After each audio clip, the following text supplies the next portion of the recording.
Now next set, a single set of related data values is referred to as record. Now the records, like your record you are entering, so that is your records. Data values are each value, fields are your columns, and table is the complete table.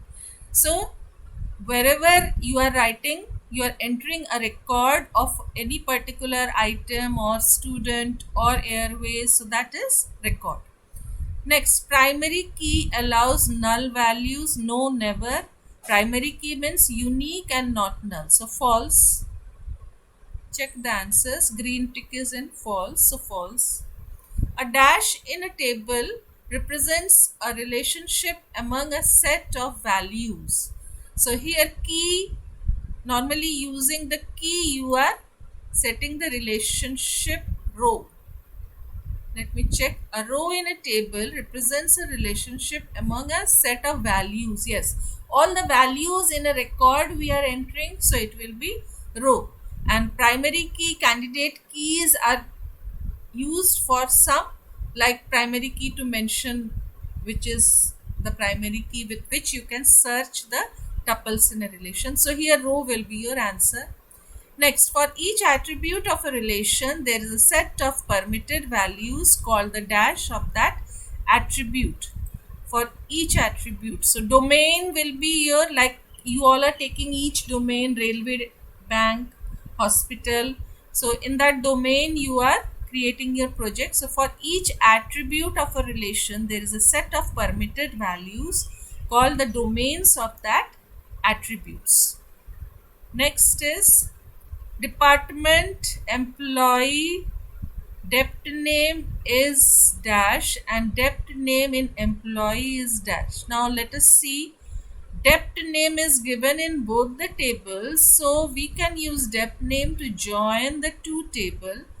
First one will be the primary key here and here. So second, this is your foreign key. Second one is your foreign key, and first one is your primary key. So here you can see here in department table it is the primary key because it is the first and with which you are joining the two, so it is the primary key.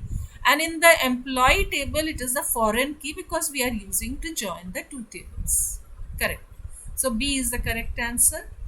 What will be the output of the following SQL statements? So here all the records of person table will be displayed. Show all rows and columns of person relation. Show all rows of person table. Show all columns. So first one is the correct answer. Show all rows and columns of person relation. Next, can I define multiple unique keys in a MySQL table? Yes. You can keep your name unique, all the students' name, all their father's name, mother's name. So multiple unique key, yes, you can give. These questions, if you practice nicely till November, MCQ, as you all know, board exam this time in 2 terms. So term 1 is in November and it is completely, I think it will be MCQ. So online, offline, whatever it will be. So these questions, if you practice nicely till November, maybe in the beginning, in the month of July, you are having little bit problem, but till November you should be ready with all the questions as well as the reasoning also why it is yes. Like I am explaining you, in MySQL table multiple unique key means your name, all the students name in a class can be unique, their father's name, their mother's name, their address, their phone number can be unique, so yes. Next, a null value is treated as a blank or zero. Null value, actually it is a blank, zero is a value.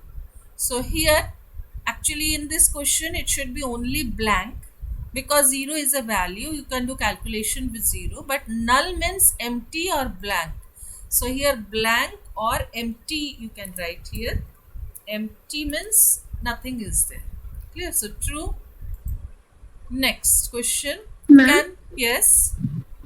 ma'am, zero will not, zero can't be considered as a null value, so I have written false. So it Okay, will okay, incorrect. I will give you marks. Don't worry. Yes, 0 is not a null value. Correct. Okay, you will get marks for this. Next, can select clause be used without the clause from? No. because select star from table name. It is compulsory. Always select with from. So no. No is the correct answer. Next, which clause is mandatory with clause select in MySQL? In MySQL, with select from is compulsory. Rest all are optional. If it is required, we use it. So first, from is compulsory. Next, which operator performs pattern matching? Now, like is used for pattern matching. So this you all know, like we are using.